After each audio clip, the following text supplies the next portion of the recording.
OPM demo disc. 70.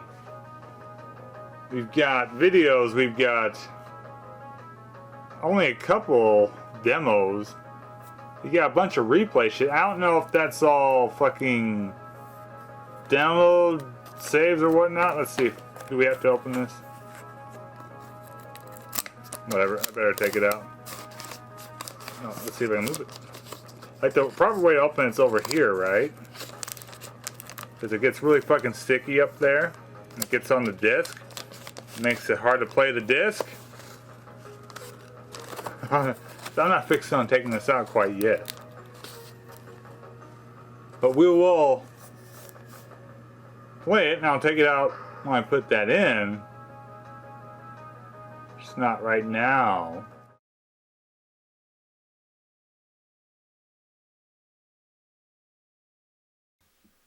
Sample 2003 Sony Computer Entertainment America. Ooh, that looks rough. Oh no, that's Gladius.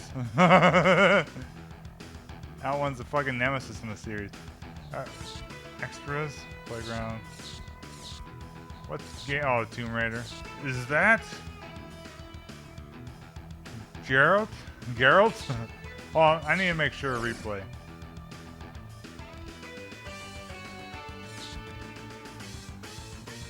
Oh shit.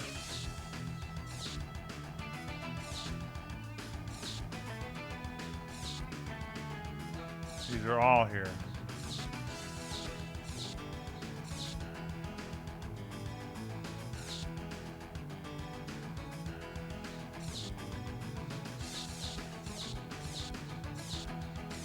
So we got saves for Miami Report, Tiger Woods, PGA Tour 2003, and Terminator Dawn of Fate. What's cool move? Hi, my name is Rick. Today I'll be showing you a cool move for. We're gonna do these first. It's a shortcut to help you. Now I'll download the saves and then. Commentary. Half the battle is getting your timing down to get on the vines correctly.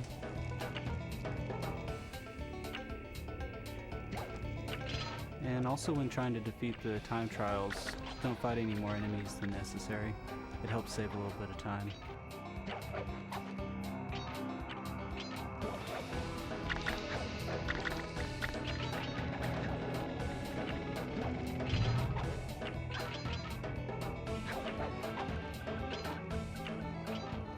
And here coming up on this next bounce, if you bounce off to your left, it's kind of tricky to get up there, but you can land over here and you just bypass the chunk of the time trial.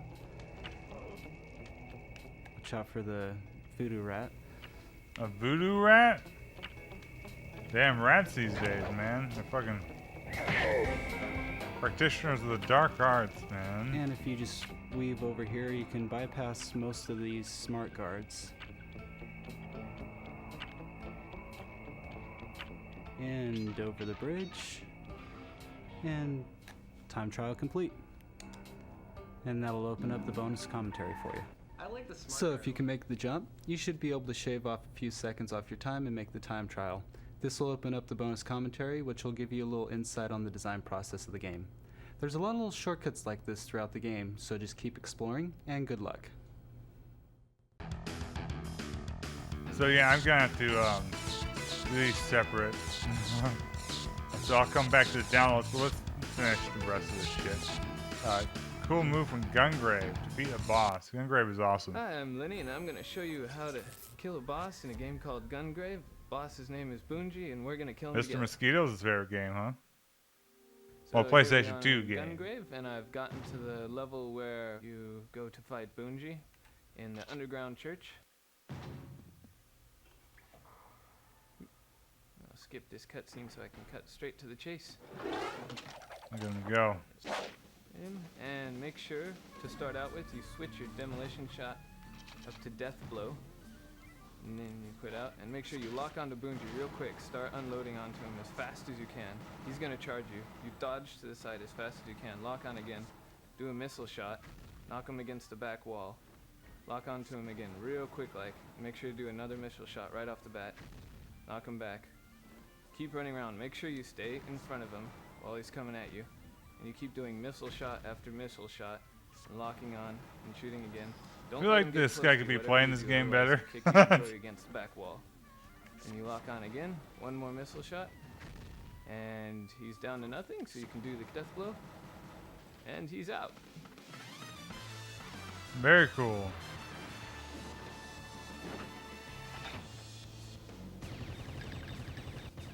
Now that way, you don't have to worry about Bungie getting behind his little shelter.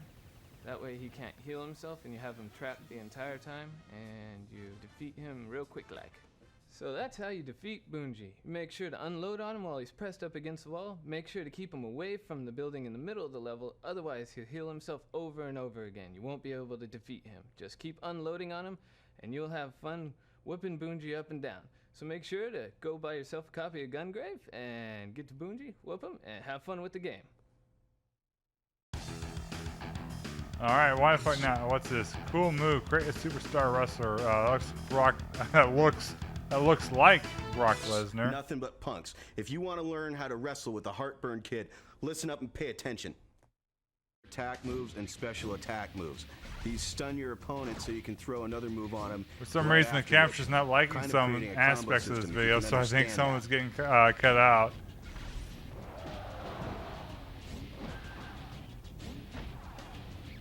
I especially like the big boot that leaves you right at the feet of the opponent.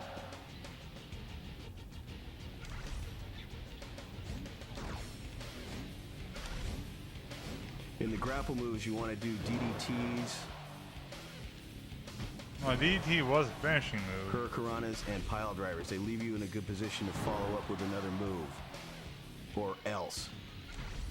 Yeah, just fill up your fucking movelets with finishers. You get a super kick and do the get a sharpshooter as your. Dimwit, back attacks aren't any different. It's the same thing. Leave him in a position for another attack. Now all you do is turn around and get him. Electric chair drop is really a favorite. Just stand up, turn around, and grab his feet and go for another move. Well, do it. Show us. Same thing with the naked choke drop. Leaves you right at his head. You turn around, throw another grapple move on him. Tazplex.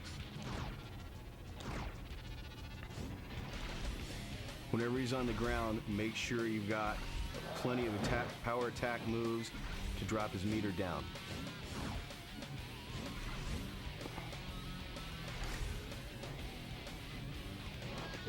This knee attack will turn your brain into mashed potatoes, but it's probably already that way anyway, so it's not a big change for you. Okay. It is right now. Doing a drop kick to the face, but that wouldn't help you any. So wait. I'm confused. The most important attack in this whole game is making sure that you have a clothesline attack. Whenever that opponent comes into the ring, whenever he does anything, whenever he starts a move, run at him and just lay him completely out. You can also do a crossbody. A crossbody is really effective. It leaves you right in a perfect position to do another move.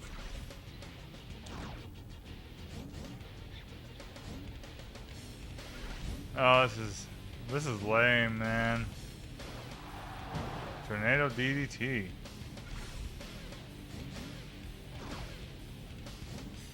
Where's the Steiner screwdriver?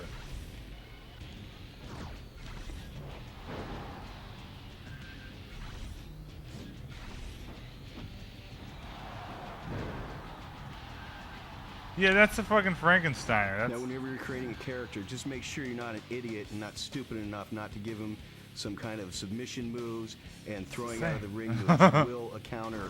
So it's actually less impressive in this game, if anything, because. All right, Beanhead. I've given you all the information you need to beat this game. I've taught you everything you know, but I haven't taught you everything I know.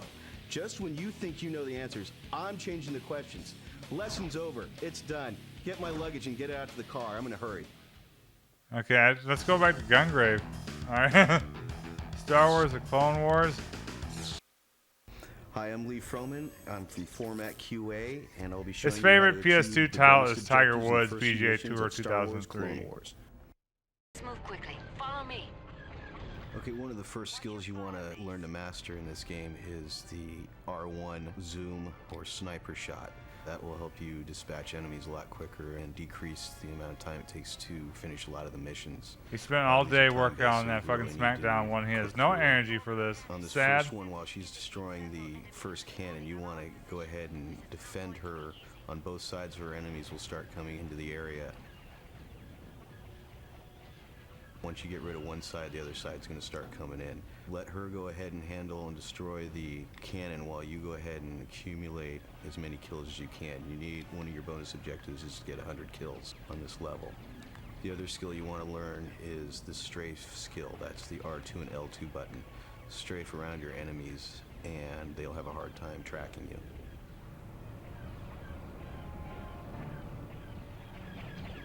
One down, 2 to go.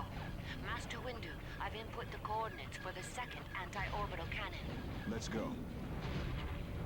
Mace, there are some Enjoy the supplies fucking nearby. sights We and can use sounds them of to reach Star orbital Wars. connection missiles in outer hull. Your L1 is your turbo button. On time missions, make sure that you've always got your finger on that. Be careful, Mace. Their missiles are lethal. What quality voice acting. You can still pilot your tank while you're in zoom mode.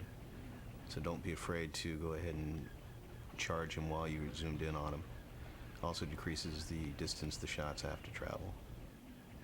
This guy is sad as shit. Star Wars ruined his day.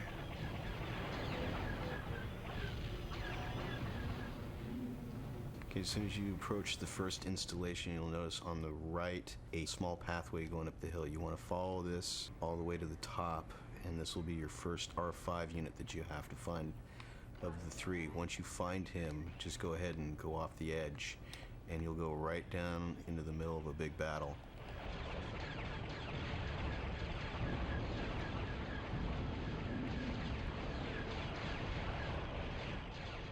And the first ramp of this installation, there are more rockets to pick up, so you can go ahead and unload a bunch right here if you really wanted to.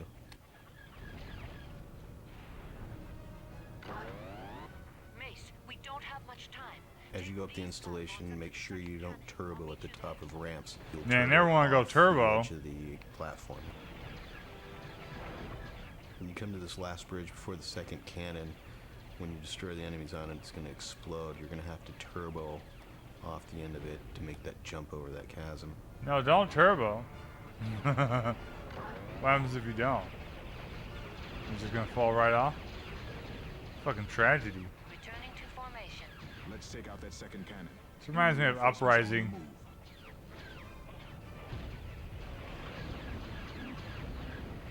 The second cannon is almost down. Just a few more hits. The second orbital cannon is down. Only one more to go. I've input the coordinates for the third cannon. Oh yeah? Mace, I'm picking up multiple enemy units on my sensors. We need to Oh, take yeah? care of them before proceeding to the third cannon. And once you reach the middle of this canyon here, you're going to start running into the hula hoop tanks that shoot all the rockets. You want to Yeah, we edge can't up have on that. the left-hand side here, and you'll run up to this rock formation. This is where you're going to find your second R5 unit. And it's very important that you don't destroy all the enemies before you get that unit, otherwise the cutscene appears and you don't get that second R5 unit.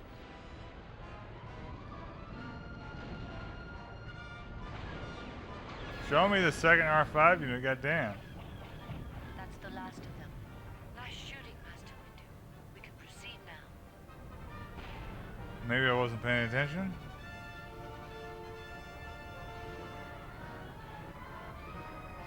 The last anti-orbital cannon is housed in that outpost. We cannot get through After the without cutscene, you'll be outside the tank. You'll be Mace Windu. You Oh my wanna God. Use your square attack button that's throwing your lightsaber. All right, and you can angle at it. It's like a boomerang. So you can throw it in one direction, turn the other, and it'll work its way around you, so you can kill more enemies that way. No kidding.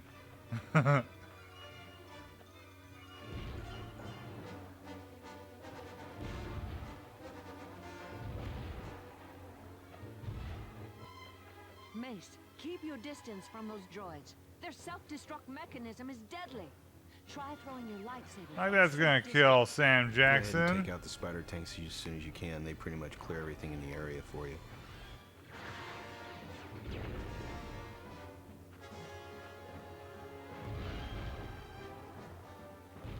Now, whenever you see that bonus objective complete sign, always hit your start button to find out exactly which one you've completed. All right, we've already destroyed 100 enemies. We don't really need to worry about that. When we run into here, we find our third R5 unit. That completes the R5 unit. So now all we have to do is just hurry up and end this mission by destroying the last cannon over here. Oh my god. It's brutal. Tips and tricks from the pros. I think that'd be dangerous, Mace. If you find yourself stuck and you don't have enough kills, the ship will keep dropping Genosians. You can go ahead and just keep pounding away at them until you get your 100 kills. That takes care of And that's it. You got everything. orbital cannon. The rest of the Jedi should be able to land safely now. Let's get to the landing zone. I sense much desperation in Anakin and Obi-Wan. Okay, so you've learned a few of the basic moves that are going to help you finish the game. The Mission sniper success. shot, the turbo, and the strafe. They're all very key to beating all the levels in this Yeah, game. man, Star Wars just you've fucking seen where saps the this R5 guy's units soul, are, man. You you've can seen how look at to them dead eyes get compared to through the mission really WWF quick. 1. Don't be afraid to pause the game and find out what you've done and how much time you've got. The pause menu has a timer. Star so you Wars can is see always where you bad are. If you news, want isn't to, it? You can always start over. Hopefully these will help you get through the game a lot quicker. Alright, let's go ahead and download this shit real quick. Okay. You just gotta remember we're playing Minority Report, Tiger Woods, PGA Tour 2003, and Terminator Dawn of Fate. This game ranked highly with the one fucking guy. 3 classics, right?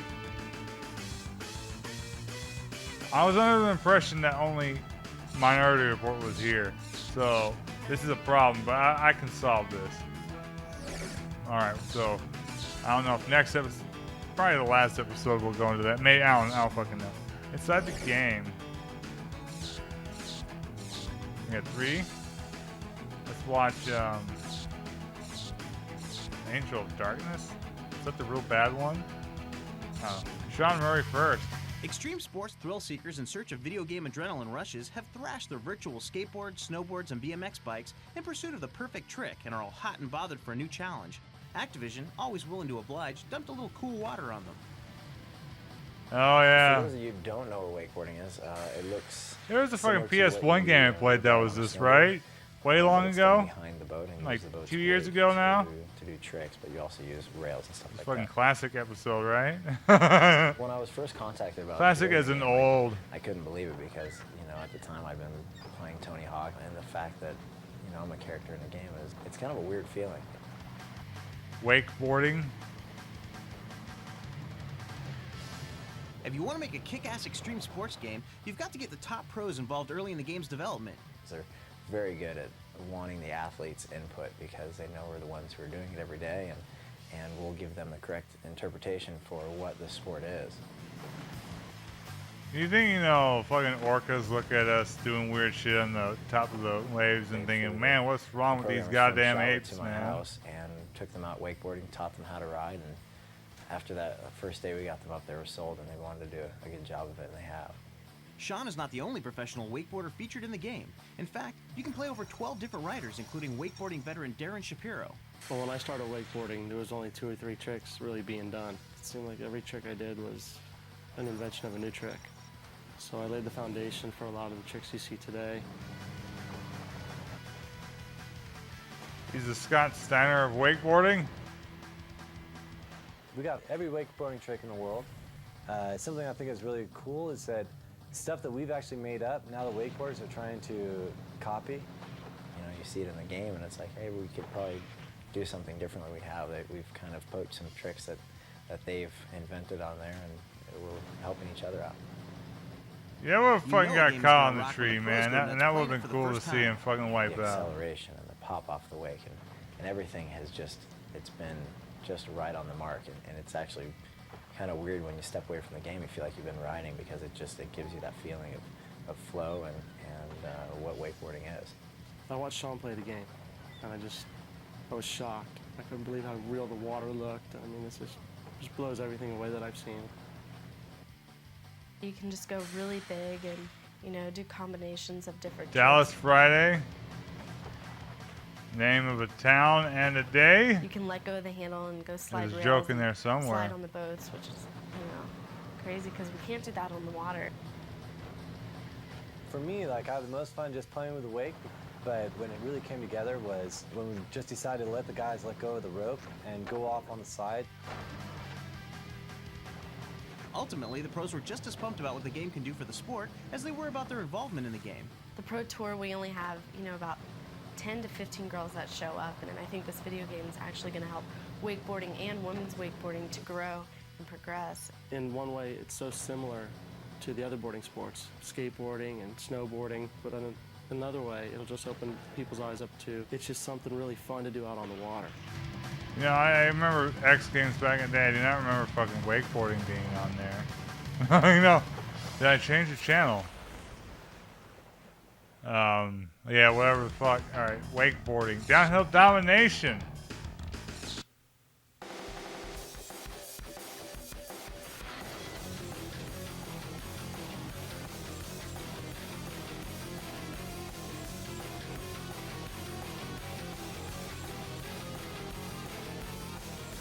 Air is thin at the top of the mountain. You can feel your heart pounding. Trees fly past you at 60 miles an hour.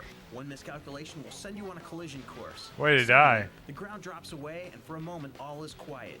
Then your bike hits the ground with the force of a jackhammer. Your leg shoots out, dragging across the rocky trail as you tilt your bike, desperately trying to maintain control.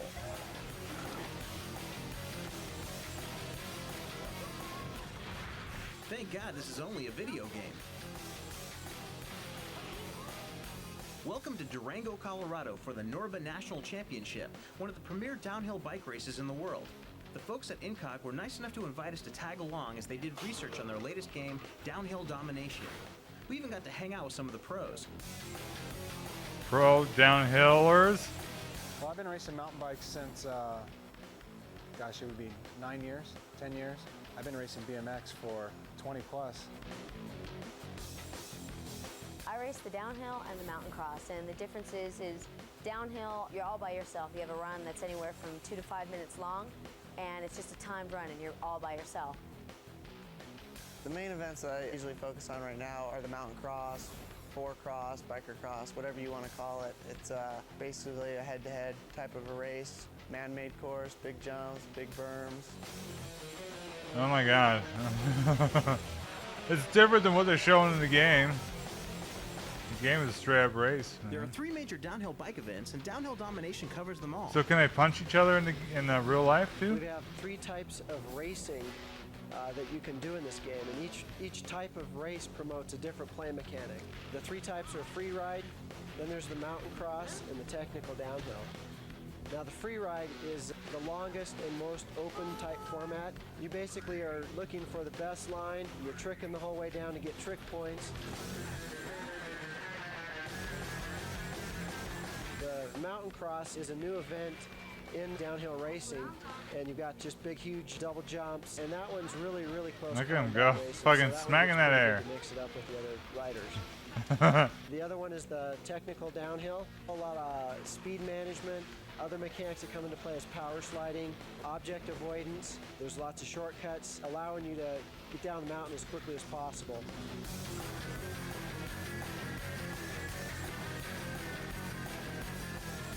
There are over 30 of the top bike manufacturers showcased in the game. With nearly unlimited upgrades available, earning money will get you a sweeter ride. We've got a really cool cash system that ties into a lot of different things that you can do, not only to your bike, but also to the rider. You can start upgrading your bike, your fork, your frame, your wheels. You're ultimately trying to get to that pro ride, which is super Oh yeah? bike. You can also upgrade your combat abilities, which may not be one of the most realistic aspects of the game, but it's certainly one of the most fun. You just want to fucking punch the walls? Have at it, Chief. If you ask any of the pro riders, they would tell you that there's no such thing as combat when racing because you would get disqualified. Some of the combat maneuvers that we do You know, we want to, but the rules say no. Hip checking somebody, they come riding up next to you and they want to push you into a tree, and you just give them a little hip check and take them out, and I always get a nice chuckle from that. You said that so fucking stone cold serious. It was the funniest fucking thing I've ever seen. That great projectile technology. So, for example, being able to chuck a water bottle at some of your opponents, giving you that good sportsmanship edge. Fucking waste all of them with fucking water.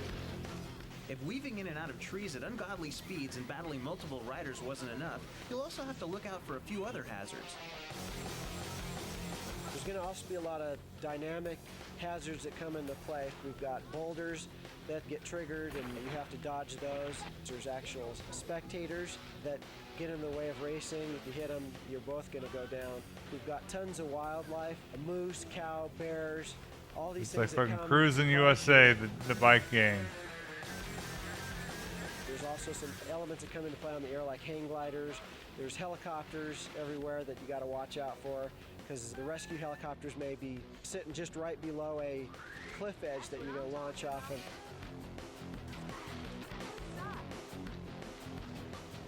Just when you think you've got it all under control, the weather changes, and so does the race. We got one course where the storm comes rolling in and the lightning bolts start hitting the ground, and you've got to dodge these lightning bolts or you're going to fry. And when the lightning bolts hit the trees catch on fire, so if you get too close to the trees, you're also going to take some damage and probably slow you down.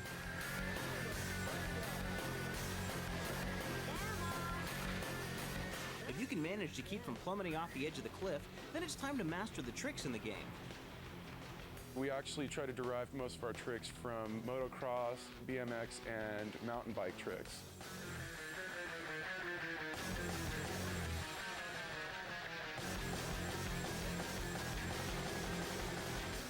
Designing the game with the help of some of the most famous riders in the world, Incog managed to create a great mixture of Famous, real and fantasy racing. riders. I was going to say writers? We have 14 riders, 5 are real-life We got characters. Stephen King and fucking 9 on of them are this. fantasy characters. We've got Brian Lopes, Perry Giannis, Eric Carter. I'm actually working with consulting and designing some of the course stuff in there. I think it's good. I think we're working really hard and capturing bicycle elements, which is going to be key to it. I think it's going to set it aside from the other games. Instead of RPG elements back in 2003, they had bicycle elements, man. So I'm starting to understand what happened. We had way too many fucking extreme sports games, and that's why they're dead. Just like what happened with fucking Guitar Hero,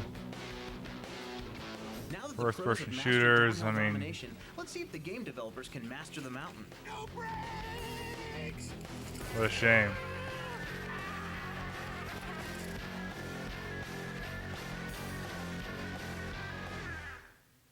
Alright, last up on inside the game is this fucking.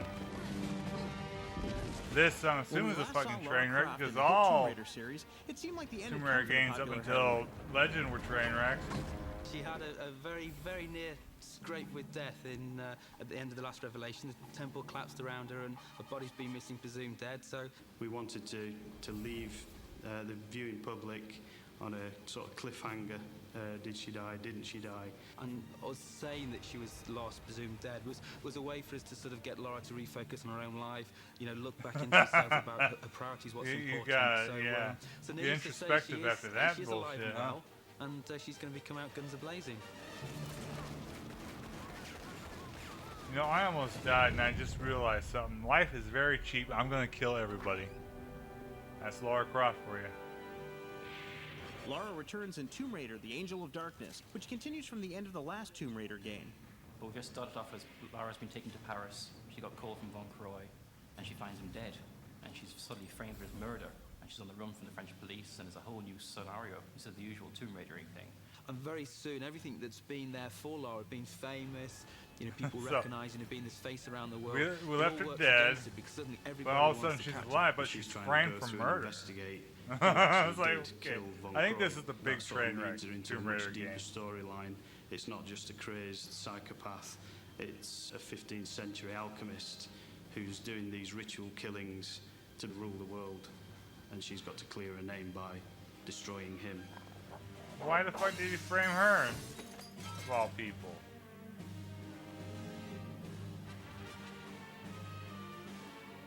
As Lara sets out to find Von Croy's killer, she finds that her ordeals have weakened her and that she needs to build up her strength and skills again. She was really weakened at the tomb in Egypt. So it's the story of her sort of returning as a character, giving her the abilities that she once had and then lost. We shall have an ability to improve her upper body strength or lower body strength. So as the game progresses, you'll find that she can perform longer jumps, or she can hang on to monkey swings longer and go over parts that she couldn't have done previously. The Lara that you play potentially will be a different Lara to my Lara. I may be able to run a little bit faster with Lara, and I can get to that door that's really shutting, whereas you haven't quite honed those skills and can't get to that door, but you might be able to climb better than me, so you can go around that corner and drop down the courtyard that I can't get to. We've also added more moves. She can do proper stealth moves now. She's got a lot of hand-to-hand combat in there, punching, kicking. She can sneak around corners. She can take enemies out and then sort of hide again.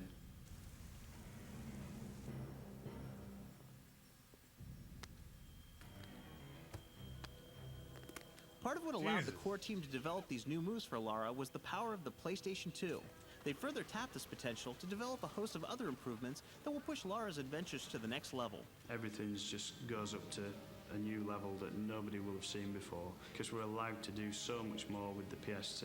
Lara's 8,000 polygons. PS1 version, she was 600.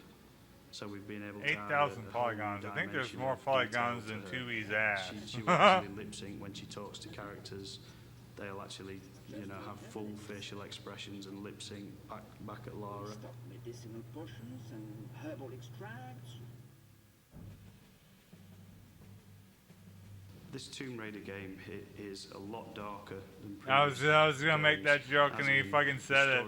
I was like, oh, this is gonna be the dark Tomb Raider the game. Mood, the atmosphere is something that we've been very keen to create. I think that lends itself to the lighting system. So we've tried to beef up the lighting a lot by adding by dark they meant in a literal sense. Realistic shadows casting across the floor from objects, from Lara. So we could just see too much in Tomb Raider 2. Onto everything makes a hell of a difference. We need a more darker, mature Tomb Raider. As Lara struggles to determine what's happened to Von Croy, she runs into a new character in the Tomb Raider series. A character who's an integral part of the game. Nathan Drake? His name is Curtis, and he is the coolest character ever. He's a member of an ancient sect of knights called the Monks Veritatis. These fucking guys. They've sort of got paranormal powers, and basically he's a demon hunter. We wanted Curtis to be quite a different character to Lara. Is he the coolest character ever, though? Sort of love-hate relationship that they have initially, because Curtis is there in this game, and he's always one step ahead of Lara. He's almost like the thorn in her side. He seems to be on his own mission, has his own agenda, but he's always just there, one stage ahead of her. It's like we were making a new game starring a new character, but they wanted Lara Croft in there. But fuck Lara Croft. She killed somebody allegedly. Yeah, he's just the coolest motherfucker. There's two strands of hair that Tomb Raider work. series has always been the creative use of puzzles in the game, and Angel of Darkness is no exception. And as we have looked at what people have enjoyed playing in Tomb Raider, it has actually been that sort of hard-edged puzzles. It's been that standing there, knowing where you've got to go, but trying to work out how to solve that puzzle. See, when I play Tomb Raider, I mean, I don't enjoy it, I guess, but it's always trying to figure out how to fucking get her to do what you want her to do. Grab that precipice just before she plummets to her death. So, oh, then they fixed that in the legend, and it was awesome. Tomb Raider, the Angel of Darkness, is the first part of a new story for Lara Croft. Fucking Tomb Raider 1 and 2, I think, sold more than Resident Evil games or some shit. What the fuck is wrong with the world? And this is very much, the first few chapters of the book, if you like. There's a lot of unanswered questions that we've already planned for future titles. It sounds like Not the team my at Core have hands. plenty of adventures in store for us in the future. These my hands? Be sure to check out the start of this new era for Lara Croft when Tomb Raider: The Angel of Darkness hits It's stores. fucking late symbolic. Why are you being an asshole about it? Well, symbolism sucks.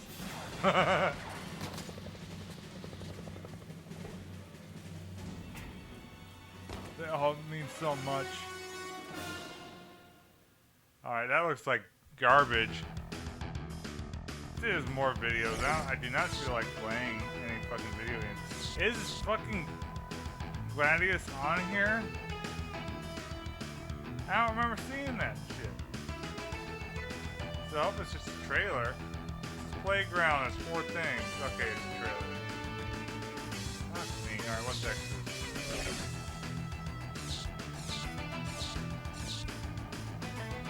Oh, okay. Okay. Let's watch the credits and then the other thing. I think, you know, they do a decent job with their menus. Lots of there's more energy than say the Xbox OXM. Sometimes it's not good. But you know, that's one thing where OXM is and both of theirs are consistent. And the fucking video thing in the first like set was cool in OXM. But there's more energy in some of these fucking PlayStation Magazine ones. Now for the ones on the original PlayStation, like all the ones I've run into are fucking garbage, especially the UK version. But like the few I've done on PS2, it's like 112, whatever. I mean that sucked, but you know they're you know they get the job done, and they my name is Michael Higginbottom. But like, yeah, they just got the nice atmosphere to them, I guess, and usability is good too.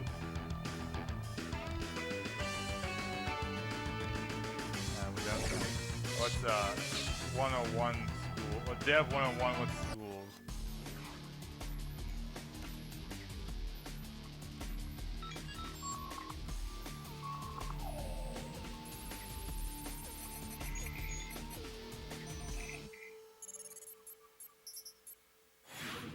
Many of us dream of making video games for a living. How can you make the dream a reality? How can you learn the skills you'll need to win a job on a development team? Can taking courses in video game development help? First, we asked two executives course who in hired video development games teams development what you're going to be help? up against. In hiring the 22 artists for the team, Is that what he said? we probably looked at over a couple hundred sort of resumes, demos. Is that fucking Jet Li in the websites background? And things. Well, last year there were 2,000 Being formal Gordon. applications for 60 intern slots. These are tough odds. What can help you beat them? More and more colleges and schools are now offering courses and even Oh, degrees in video game development. They already But a fucking degree gotten from one of those schools can be quite an LCD investment monitors. of time and money. How much will those courses help? That's For sad. some students at some schools, Are those it's just the edge Samsungs they any need. good though? Students now are going through school. Not only are they playing games in their spare time, but they're building game-like assets in art school. They're building game programs as thesis project in computer science. And they're showing up on our doorstep ready to make dramatic immediate impact and ready to be leaders within about 3 years of one of these $10 million projects.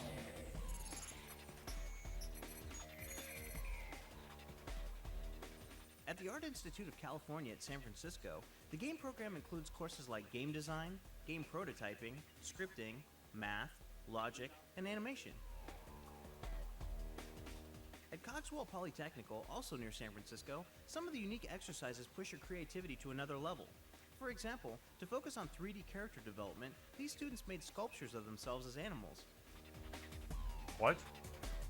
I was shocked to learn that Fucking furries? in order to draw, you go through what is mostly an anatomy class. You have to learn the bone structure of a human, the muscle structure, and then you learn kind of the rendering of the details, like the hair. Did any of these So kids make it? It takes a lot of work. Were they all chewed out and eaten by the system? Energy and commitment. How much soul-searching evenings when you have to face getting your character into work inside the game engine or going home to get 2 hours sleep before your classes start again the next morning.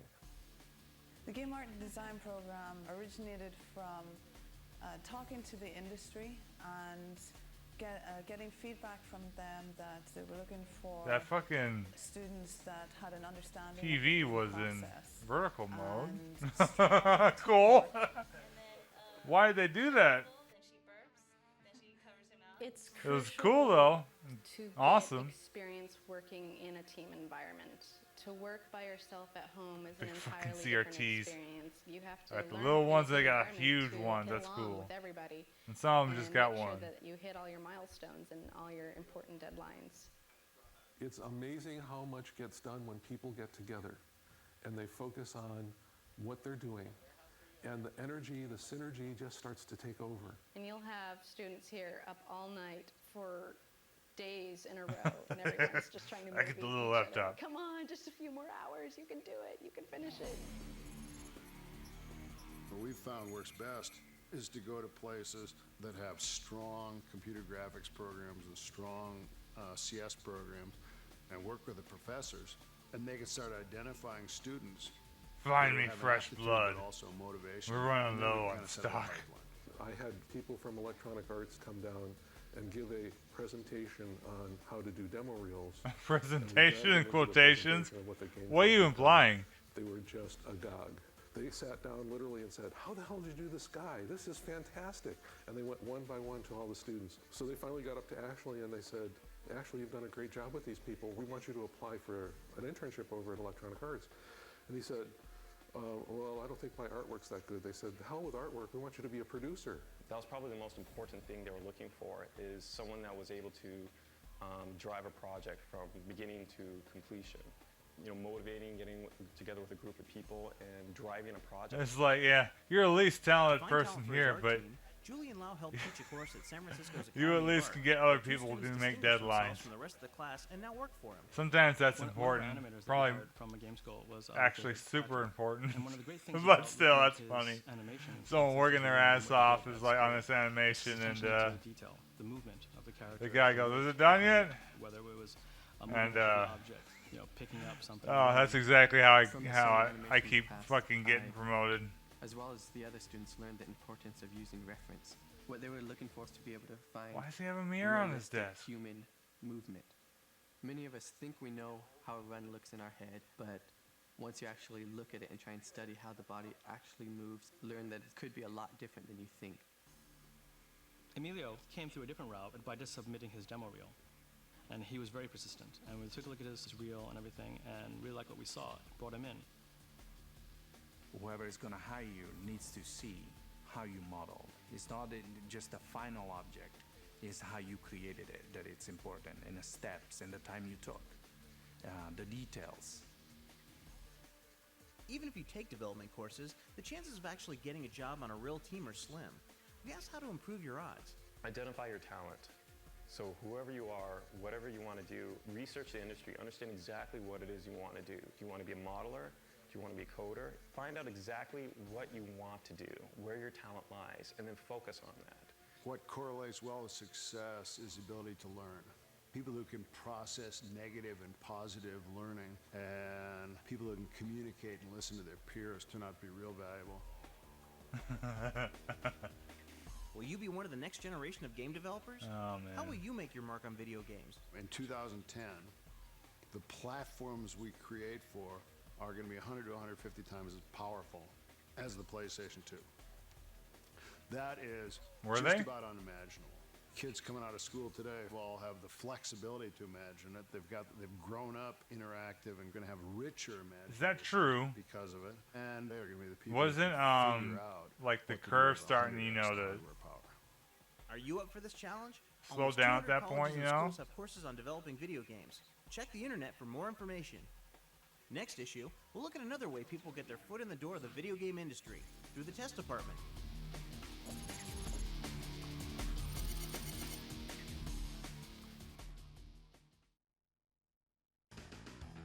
Alright, so next time I'm going to go into the playground and then, you know, we'll play a bunch of shit games like Minority Report and Terminator.